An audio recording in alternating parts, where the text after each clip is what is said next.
দীর্ঘ প্রতীক্ষার অবসান, বাড়ি ফিরলেন পুনম কুমার সাউ। 10 দিন আগেই দেশের মাটিতে পা রেখেছিলেন বিএসএফ জওয়ান। অবশেষে শুক্রবার ডিশরায় নিজের বাড়িতে ফিরলেন তিনি। শুক্রবার পাঠানকোট থেকে পূর্বা এক্সপ্রেসে হাওড়া স্টেশনে নিউ কমপ্লেক্সের 17 নম্বর প্ল্যাটফর্মে 4:48 পৌঁছলেন পুনম কুমার সাউ। সেখানে হাওড়া সিটি পুলিশ ও রেল পুলিশের তরফ থেকে তাকে সম্বর্ধনা দেওয়া হয়।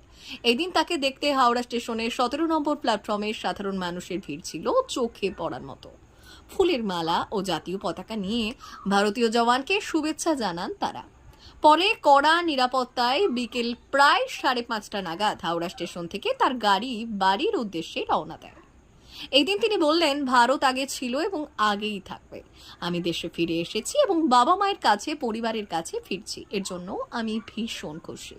প্রসঙ্গত, গত 22 এপ্রিল কাশ্মীরের পহেলগাঁও বৈশরণ ভ্যালিতে জঙ্গি হামলার পরের দিন পাঞ্জাবের ফিরোজপুরে ভারত পাক সীমান্তে ডিউটি করার সময় অসাবধানতাবশত পাক ভূখণ্ডে ঢুকে পড়েন 24 নম্বর ব্যাটালিয়নের বিএসএফ কনস্টেবল পুনম কুমার সাউ।